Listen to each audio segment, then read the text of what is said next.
si Princess Castro at narito ang mga napapanahong balita.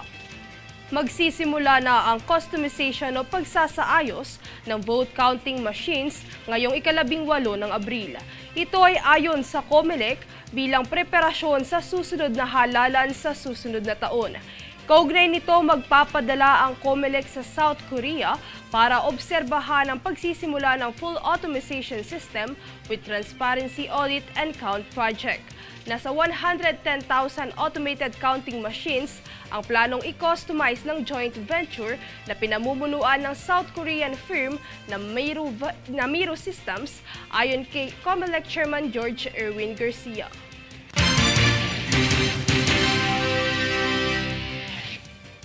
Timbog sa warehouse ang mga smuggled clothing na nagkakahalaga ng higit sa 7 bilyong piso. Ang detalye ng buong kaganapan mula kay Jade Buhoy. Matapos ang inspeksyong isinagawa ng Bureau of Customs o BOC sa mga warehouse na nasa Caloocan at Bulacan, dito bumungad ang smuggled goods na nagkakahalaga ng 7 bilyon at 3 milyong piso. Ang nasabing smuggled items ay ang mga counterfeit na pangilalim, medyas at samut-saring damit na produkto. Ang operasyon ay sinagawa matapos ang pakikipag-ugnayan ng BOC sa Philippine National Police, Customs Intelligence and Investigation Service, pati na rin ang Enforcement Security Service. Natagpuan rin sa nasabing operasyon ang mga gamit na lumabag sa intellectual property rights, gaya ng gamit sa kusina, appliances, damit, laruan, computer accessories, pati na rin ang mga kolorete sa mukha. Matapos nito ay pinahayag ni BOC Commissioner Bienvenido Rubio na papanatilihin nila ang seguridad ng bansa laban sa paglipana ng mga smugglers na siyang sumisira sa lokal na merkado. Jade Buhoy, nag-uulat para sa One Media Network. Aktibong operasyon ng anti-dengue cleanup drive ang isinagawa sa Barangay Pio del Pilar sa Makati. Ito'y ayon sa pag-uutos ni Mayor Abby Binay upang maiwasan ang kaso ng dengue sa lungsod na siyang sanhi ng mga lamok.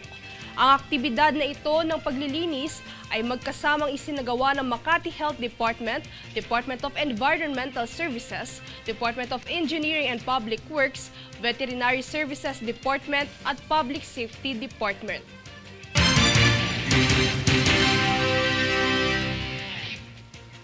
Kami ang boses ng pagbabago.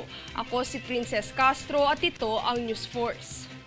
Sa ulo ng mga balita, DMW sinusuri ang kaligtasan ng mga Pinoy matapos ang malakas na lindol sa Japan. GPWH magsasagawa ng major roadworks bilang paghahanda sa posibleng pagtama ng The Big One sa Metro Manila. PNP bumuo ng tracker team para sa pag-aresto kay Kibuloy. Voting machine customization aarangkada ngayong Abril. Multa para sa mga walang sapat na load sa RFID kasalukuyang pinag-aaralan. Paris-bound rosters ng Pilipinas patuloy ang pagdagdag. Patas at pantay na balita, komprehensibong ulat para sa pulso ng masa. Ito ang News Force.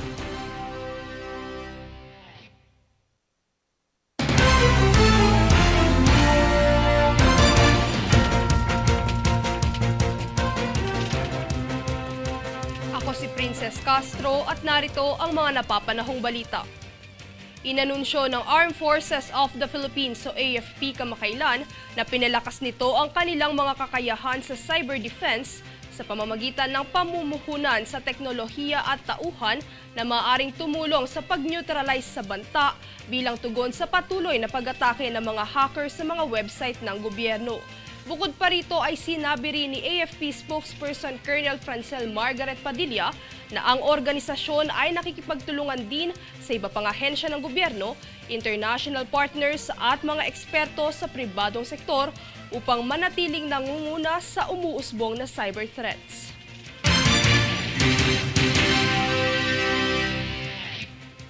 Sa Sa matinding init na nararanasan ngayon ay nagbigay ng payo ang Philippine Red Cross sa publiko ng mga dapat gawin upang maiwasan ang mga sakit na dala ng init ng panahon. Yan ang balitang hatid ni Danisa Lopez.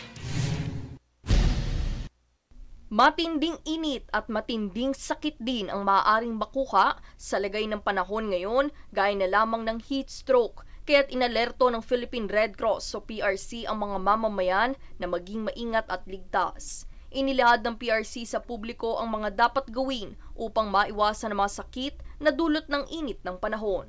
Pagbabahagi ni PRC Chairman at CEO Richard Dick Gordon, dapat na panatilihin ang pag-iinom ng tubig upang maging hydrated. Kabilang narito ang hindi pagkain ng mga sobrang matatamis.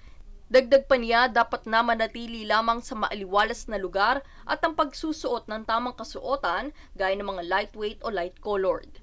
Sa kabilang banda ay inilahad din ni Gordon ang ilang mga senyales ng heat stroke upang mabilis na matukoy ang pagkakaroon nito. Isa sa mga sintomas nito ay hindi pinagpapawisan kasabay ng pamumula ng balat na maaaring itawag kaagad sa hotline ng PRC na 143. 24/7 naman ang serbisyo ng PRC sakaling mayroong mga emergency na dapat tugunan. Danisa Lopez nag-uulat para sa One Media Network.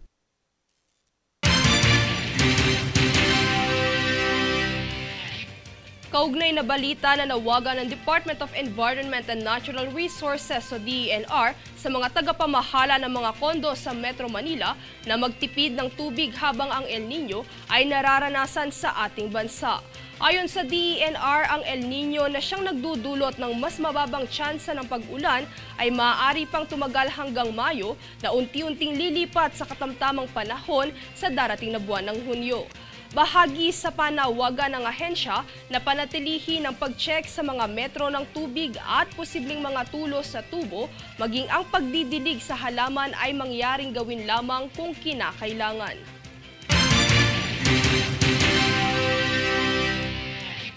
Kami ang boses ng pagbabago. Ako si Princess Castro at ito ang News Force. Sa ulo ng mga balita, DMW sinusuri ang kaligtasan ng mga Pinoy matapos ang malakas na lindol sa Japan. GPWH magsasagawa ng major roadworks bilang paghahanda sa posibleng pagtama ng The Big One sa Metro Manila. PNP bumuo ng tracker team para sa pag-aresto kay Kibuloy. Voting machine customization aarangkada ngayong Abril. Multa para sa mga walang sapat na load sa RFID kasalukuyang pinag-aaralan. Paris-bound rosters ng Pilipinas patuloy ang pagdagdag. Patas at pantay na balita, komprehensibong ulat para sa pulso ng masa. Ito ang News Force.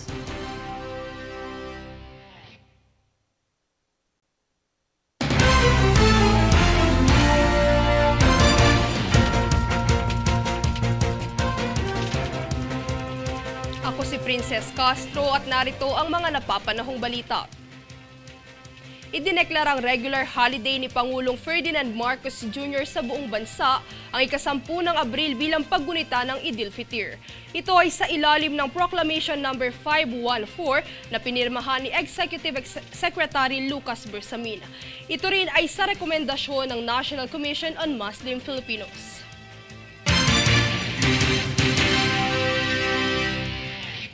Alinsunod sa pinangangambahang pagtama ng 7.2 magnitude na lindolo ang The Big One, magsasagawa ng major roadworks ang DPWH sa ilang kalsada at tulay sa Metro Manila simula ngayong Abril. At para sa iba pang impormasyon, narito ang detalye. Bilang paghahanda sa posibleng pagtama ng ang 7.2 magnitude na lindol o ang The Big One, magsasagawa ng retrofitting pagsasaayos ng tulay sa may EDSA Kamuning Flyover ang DPWH simula ika-25 ng Abril. Paglilinaw ng Department of Public Works and Highways o DPWH na ang proyektong ito ay isa lamang paghahanda at hindi kinakailangan ng mangamba sa seguridad at kaligtasan. Dagdag pa ng ahensya na isasagawa ang proyektong ito upang mas mapatibay lamang ang pundasyon ng tulay at maiwasan ng anumang nakaadyang panganib sa panahon ng sakuna. Kung hindi po natin ito aayusin, magkakaroon po tayo ng isang malaking pagsubok po para po sa safety ng ating mga motorista po na gumagamit po at bumabaybay po along EDSA. Ang retrofitting o pagpapatibay sa EDSA Kamuning Flyover southbound ay magtatagal ng 11 buwan kung saan sa bawat phases ng proyekto ay tatagal ito ng hanggang sa 12 linggo. Dahil sa posibleng pagbigat ng daloy ng trapiko, magkakaroon ng redecking o pagpapalit ng ruta ng mga sasakyan. At bilang alternatibong ruta sa panahon ng proyekto, ay maaaring gawing opsyon ng mga motorista ang mabuhay lanes. Paglilinaw pa ng DPWH, magkakaroon lamang ng partial closure ng 1.5 linya mula sa labas ng EDSA bus lane upang mapamahalaan ang daloy ng trapiko. Bukod dito ay may 16 ding concrete road reblocking project ang ahensya simula ngayong araw, alas 10 ng gabi hanggang ika-11 ng Abril ng alas 5 ng umaga. Samantala, ayon kay MMDA Acting Chair Attorney Romando Don Artes, tanging ang proyekto lamang ng DPWH ang kanilang papayagan ng 24 oras alinsunod sa mga petsang nabanggit ng ahensya. Princess Castro, nag-uulat para sa One Media Network.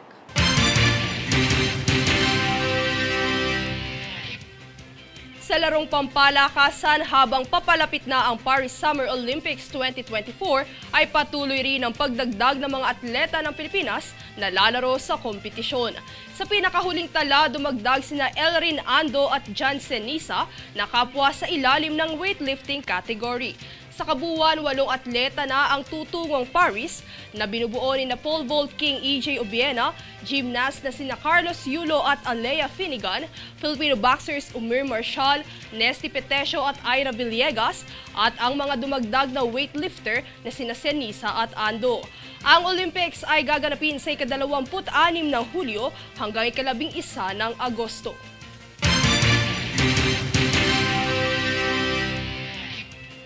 Kami ang boses ng pagbabago. Ako si Princess Castro at ito ang News Force. Sa ulo ng mga balita, DMW sinusuri ang kaligtasan ng mga Pinoy matapos ang malakas na lindol sa Japan. GPWH magsasagawa ng major roadworks bilang paghahanda sa posibleng pagtama ng The Big One sa Metro Manila. PNP bumuo ng tracker team para sa pag-aresto kay Kibuloy. Voting machine customization aarangkada ngayong Abril. Multa para sa mga walang sapat na load sa RFID kasalukuyang pinag-aaralan. Paris-bound rosters ng Pilipinas patuloy ang pagdagdag. Patas at pantay na balita, komprehensibong ulat para sa pulso ng masa. Ito ang News Force.